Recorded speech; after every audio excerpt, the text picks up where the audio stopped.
Na bai oyo bayaki retard toutaki kotanga na mikanda na biso mibale totangaki na Psaume 137 à 8 tokendaki na mokanda ya mibale na Exode 21 à 17 nde sika oyo tokokende na mokanda na biso ya misato nde tokotanga na Hébreu 2 tokozwa kaka chapitre moko tokozwa kaka verset moko 11. Hébreu 2 verset 11. Kuna na Hébreu 2 verset 11 etangeli ezali boye na kombo ya tata ya mwana pe tata molimo santo. Jésus qui purifiait les hommes de leurs péchés et ceux qui sont purifiés ont tous le même Père. C'est pourquoi Jésus n'a pas honte de les appeler ses frères. Na kombo ya tata ya mwana pe tata molimo santo. Amen. Tobonde. Na kombo ya tata ya mwana pe tata molimo santo. Papa Simon Kimbangu kiangani molimo santo nzambe kati na bato. Tika kombo na yo ekumisama kuna na mboka ya Kamba Yerusalemi. Tika bokonti na yo epanzana na mokili mobimba moyeba yo ozali nzambe. Na telemi lelo liboso ya bana na yo. Na tina ete na ponami na tina ya kopartager o ezali ya motuya yo kutiaka kati na bato. Na koloba nini nzambe ya bakoko na biso. Nasengi bolimbisi pambate na mikokite na kosala kamabe chaque seconde même na kopense. Na yango wana na mitiki epai na yo. O ezali nzoto ya masumu papa purifie yango. Pe kota kati na ngai liloba na ya nguya po ete epesa makati na bana na yo ete ya ngai pe ete ya bandeko na ngai o tovandi na esika oyo. Tika ozala nzambe biso tozala kaka bana. Kimia na yo tosengi na kombo ya tata ya mwana pe tata molimo santo. Amen. Na kombo ya tata ya mwana pe tata molimo santo. To utaki kotanga na mokanda na biso ya Psaume 137 à 8. Mokanda ya Psaume ndenge toyebi biso nyonso ezali mokanda oyo ya banzembo. Banzembo oyo eyembamaki na bandeko na biso bana Israel. Bango bayembaki banzembo ya kokumisa pe ya kosanjola tata nzambe. Bazwaki banzembo wana pambate nzambe alingaki bayeba na kokumisa ye tango nyonso na loyembo. Biso pe bakimbangiste tozwi grâce wana ya kozwaka banzembo pe ya koyembaka yango kati na bakorali. Tomoni toyembi banzembo banda tokotaki awa. Kaka na banzembo soki totie vraiment attention na banzembo tokomona ete esi toteyami. Pambate banzembo na biso ekozalaka ya mateya na kati. Toleli epai ya tata nzambe na banzembo. Tokumisi ye pe tosanjoli ye na banzembo. Na yango wana biso pe na moma oyo lokola ezali nzambe akosalaka à travers bato. Nde lelo ngai na ponami toteyama na mokona lelo. Na tango oyo mateya ekobandaka nde tango wana tokomonaka diable pe akotelemaka mpona kotia ba distraction na ye. Me ngai na yo tata na mama tozalaka batu ya mayele. Tozalaka concentré po ete tozwaka eloko oyo motuya nzambe akobombaka kati na biso. Nde tomoni koko na biso David kuna na Psaume 137 à 8 nde alobelaki biso likambo ya banzembo. Tango nyonso papa ya ngenda azalaki koloba ete soki omoni esika oyo batie bana Israel nde tiaki mbangiste. Ezali kaka mpona kolamusaka biso toyeba lolenge nini ya kotambola. Na yango kuna balobi na biso ete kuna na kati ya verset na biso balobi na biso ete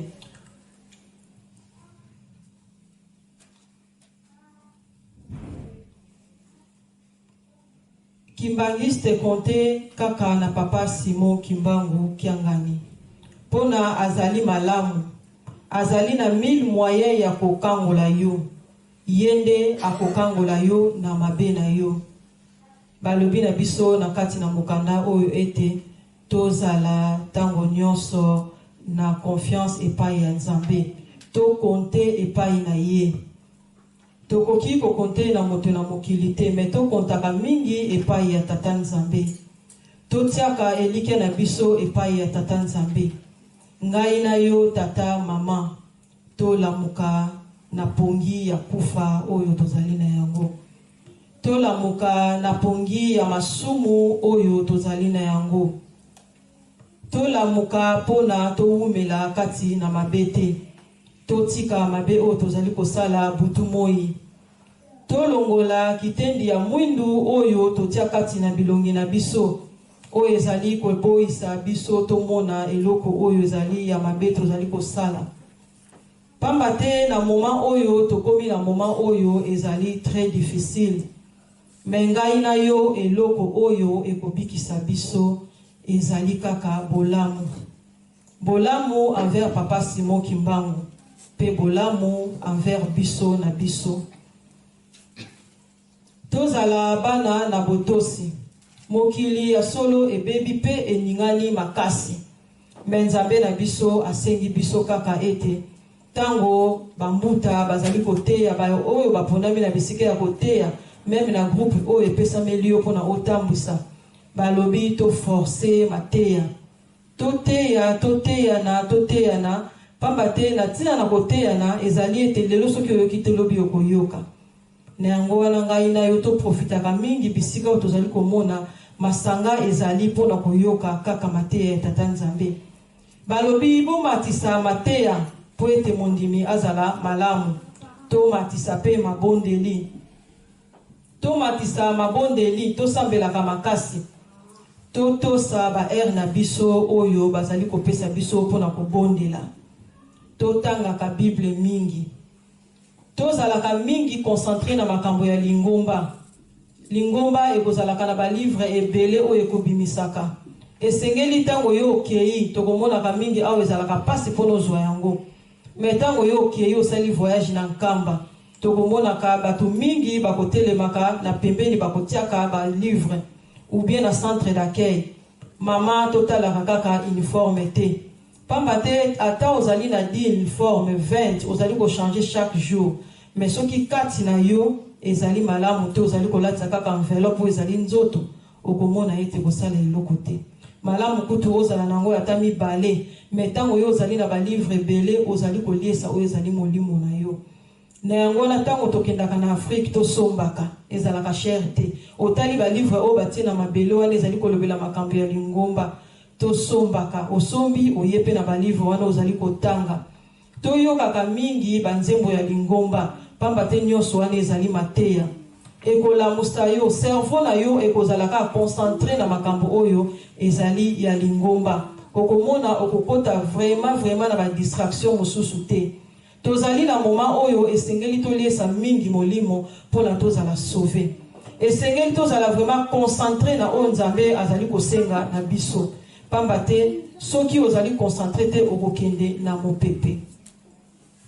Nzambe azali kopesa biso mayele ndenge nini tokozala pene na ye. Tomoni ete ba groupe nyonso etelemi kati na lingomba. Tomoni babeko ezali kosalema tata na mama. Mituna banda babeko ebanda na ba groupe nyonso combien de fois tu oyebeko. Combien de fois otiki mbetu na yo oye pona kolela pona mokili. Pamba te ngai na yo nde topesameli mokumba ya kolela pona mokili. Tango Nzambe azali koloba likambo azali koyeba pourquoi azali kotinda biso. Toyaka beko. Toyaka soirée spirituelle. Ya solo tokoma komona yango lokola kaka habitude bato bazali koloba. Na kena ngai te ezali koleka bazali kokende bakende. Me tata na ngai mama na nga tango mosusu yo lali na ndako libondeli na yo oyo kosangisa na bandeko na beko ekoki ko sauver oyo ezali peuple monene. Na yango wana ngai na yo tozala bato oyo tozala ka mingi concentré na makambo ya papa Simon Kimbangu. mondimi akoki kozalaka kaka na panique te.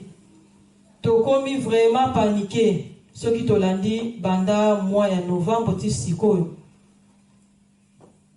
Na mois oyo tozali komona ete makambo ezali ko changer. Liboso ngai na yo to bandaki kobanga tozo maladie ya corona te. Tozalaki tout le temps kobanga, ozali tout le temps ko se protéger. Mais sikoyo likambo ya maladie wana kutu nazomona ekomi kokita. Tokomi na kobanga mususu o ezali ya vaccin. Pamba te maladie wana ozala nango te vaccin okozwa kaka. Mais biso tokoki kobunda bitumba te oyo moini Satan azali ko préparer. Tokolonga yango kaka soki vraiment to compter epai ya papa Simon Kimbangu kiangani. Okoki na okoloba ngai na nga penza na kozwa ngo te. Nga penza na kozwa ngo te mais soki ekomeli na place moko balobi ke mousse okozala obligé ya kozwa yango. Nde tomoni papa Simon Kimbangu aza kotinda biso tozala makasi na mabondeli. Tango likambo wana ekoyela biso ayebi ndenge nini ya koprotéger biso. Toyebi na Afrique ba vaccin mosusu tozwa okomona bano bazabato bazali déjà ba série 7 bazana ba vaccin minene na maboko na bango. Nani ayeba ke loko zaka na kati mais tozala ki obligé bokei bazali kotia bino yango lokola banyama batie oyo. Mais Nzambe a protéger ka pe bana na ye. Tozali na moment oyo bango bamoni ete solution ezali kozwa vaccin. Ngai na yo tokoti panique. Ngai na yo tozali na kubanga. Oui, pamba te tozali na bonzoto. Mais Nzambe azali koloba bozala makasi na mabondeli. Pamba te yende azali mokonzi, yende azali mobateli. Bakoki ko trouver bino nyonso, batie bino vaccin wana. Mais soki Nzambe alobi a neutraliser yango, a neutraliser yango. Donc soki ozali ko compter penza epai ya Nzambe, ba ye ba telemisi bino ki avoki ndi musala faut un vaccin. Okota bisi faut un vaccin. Osala ba achat faut un vaccin. O voyager même au Kende Afrique pour la centenaire, ba lobi obligé faut un vaccin. Ngai na yo toko sana kobanga te. Pamba te to yebi Nzambe azali. Tango moyi Satan azali ko bongsa ba réunion na ye, Nzambe akomonaka. Yango alingi ete tozala batu oyo tozali ko compter vraiment sérieux. Biso bakimbangiste eloko ya motuya tozala kana yango tokobosa na kayango. Nzambe atia biso déjà bilembo na ye. Soki ozali kotambola malamu. Nzambe atia yo déjà elembo na ye. Même si diable alobi ete pas azali kotia bilembo na ye ya 666, mais Nzambe atia yo elembo na ye. Ye moko pe diable soki azali komona yo azali koyeba ete oyo asa yanga te. Yo moko il faut za makasi na mabondeli. Tozali susu na moment ya distraction te. Tango yo zali na distraction, batie yo pe vaccin yango esali pe ndenge bango balingeli. Na yango wana ngai na yo tobosana te. Tokozalaka na ndako, moto moko te akozangaka mai ya nkamba. Nzambe akopesaka mayele d'une manière et d'autre. Na yango wana ngai na yo tango nyonso tozalaka bat na mabondeli pe toyebaka même goutte moko ya mai ya nkamba totiaka na minoko na biso. Même goutte moko ya kotiaka na minoko ya bana na yo. Pamba te bisika tozali kokende eko protéger biso. Tozali déjà protégé pa ya Nzambe mais apesi biso. O ezali ete neutralisera bakisi mingi. Tokomona kozali kobela obeleli pe Nzambe. Omeli bakisi simbi te meta omeli ma ya nkamba isimbi. Donc vaccin wana soki penza tondimeli papa Simon Kimbangu. Tozali penza na foi, tozali penza ko compter sérieux. Ye akobikisa biso na mabe oyo kokoyela biso. Donc biso tozala paniquer te. Au contraire, tomatisa mabondeli. Tomatisa mabondeli. Bisika nyonso oyo tovandi. Totika ba distraction. Pamba te tango Nzambe azali koloba pasi ezali koya biso ndiko kanza ba pasi ni pasi ezali koya. Yango wana bakolobaka na biso tango nyonso na nzembo moko ekoyemba kati na jeteki ete kaluti na kweno muntu kovanza kaluka die onga komi kwikizi kontomo kwikizi luvoate nwaninu lusianda mangolo do musa mbila tale pasiku matwala kaluti nako lutinako lutelama babonzo vakimosi kwenu lubongako kwenu lubongako kwenu lusambilangolo sambilangolo lutelama Yesu telamene biso nyonso balobi na biso ete tobanga eloko te na nzembo oyo tobanga eloko te pasi ezali koya me tobanga eloko te tosambela makasi tosambela makasi tosambela makasi mpona tolonga etumba oyo nde toleki na mokanda na biso ya mibale kuna totangaki na mokanda na biso ya Exode 21:17 na mokanda oyo ya Exode 21:17 bazali kolobelaka biso ntango nyonso na ntina ya mibeko kuna bazali kopesa biso mayele bana Israel balongaki te mpona nini libota oyo Nzambe aponaki libota oyo Nzambe alingaki mingi me na suka balongaki te kaka Yosua na Caleb nde balongaki ngai na yo toponami na libota oyo ya mine oyo ezali kotambusama na papa Simo Kimbangu Kiangani tozali baponami tata na mama tovandaka awa pamba te soki ozali moponami te okoya te na esika oyo pamba te journée mobimba tozali kopase yango awa eza na baeglise ya 1h du temps ya 2h du temps ya 45 minutes pe bosilisi mais ntango biso tozali kose sacrifier koya na esika oyo tozali komipesa na esika oyo donc tozali baponami mobeko epesameli biso mpona tomona ete totambola malamu ngai na yo esengeli tozala vraiment bato oyo tozali na esengo ya komonaka mpe kotangaka mibeko mpe kotosa yango Nzambe apesi biso mobeko te mpona kopinir biso me apesi biso mobeko mpona tozala malamu mpona pasi oyo ngai na yo tozali komona solo libanda malili soki totali malamu eza na bato mosusu babandaki awa banda vendredi ti dimanche aza koyaka kaka awa ezali mibeko nde ekofuta yo na suka Nzambe alingi te toperdre alingi pasi oyo tozali komona tozwila yango lifuti na mokolo ya suka na yango wana aplace likambo ya mibeko mpe abakiseli biso baprincipe mosusu oyo ezali ya biso kati na lingomba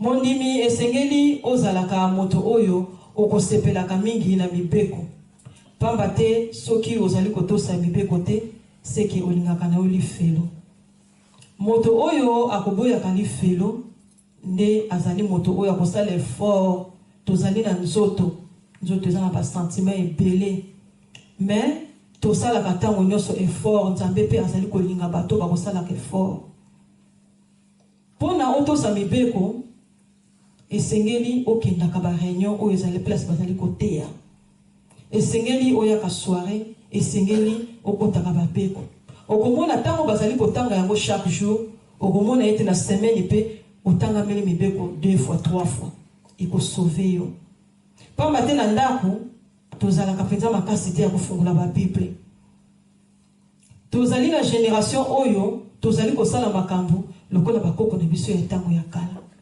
soki totali malamu bakoko na biso ya ntango ya kala babandaka kondima papa Simo Kimbangu aveuglement papa Simo Kimbangu azali Nzambe oui aza Nzambe biso tozali na génération oyo ezali ya recherche génération oyo ezali ete il faut osala ba recherche pour okokutana na bato esengeli ose défendre okose défendre kaka soki okotangaka bible malamu mpe koyokaka mingi mpe kotangaka mingi balivre ya lingomba tokomonaka moto mosusu na ntango batuni ye question mpona se défendre aza na réponse te abandi koganga bino boni kofinga bambangiste lokolo oza na duti etali opamba te moto ya kotuno kaka papa Simo Kimbangu Kiangani azalaka vraiment Nzambe mais lokolo ozangi ba-argument ozangi lolenge nini ya koexplike ye yo vandaka asambelaka Jésus na bino tokotala mokolo na suka devoir na yo ezali ya koteya moto wana ya kuexplike expliquer kaka soki oza makasi na makambo oyo nzambe azali kosenga na biso. Nde tokobeta sete na 4e commandement kuna na verset 8-11. Kuna balobi na biso likambo ya botosi ya mokolo ya dimanche. Ya solo commandement oyo ezali commandement moko oyo ezali nzambe a expliquer yango na tendresse nyonso. Nzambe a expliquer yango na douceur nyonso. Commandement moko ezali ete o bazali koloba na biso a expliquer pas pesi commandement mais a expliquer. Ba commandement muso alobi ka ko bomate ko sala boyete mais oyo a expliquer po biso to zala batu oyo to yoka. Kuna balobi na biso nini? N'oublie jamais de me consacrer les jours du sabbat. Donc Nzambe azali ko bondela pas azali ko rappeler biso. Mwana na ngai ko bosana te. Ko bosana te ko ya kukumisa ngai mukona sangu mukona dimanche. Ko bosana te donc Nzambe azali ko rappeler biso. Pe a expliquer malamu ete pour na nini na lingi mokolo wana boya ko sacrifier ngo pa ina ngai. Pamba tenga Nzambe na sala ki misala ebele na bongisi biloko nyonso. Na sali mai na teba mbisi, na sali mokili na tebino bato, pe na sali zamba na teba nyama.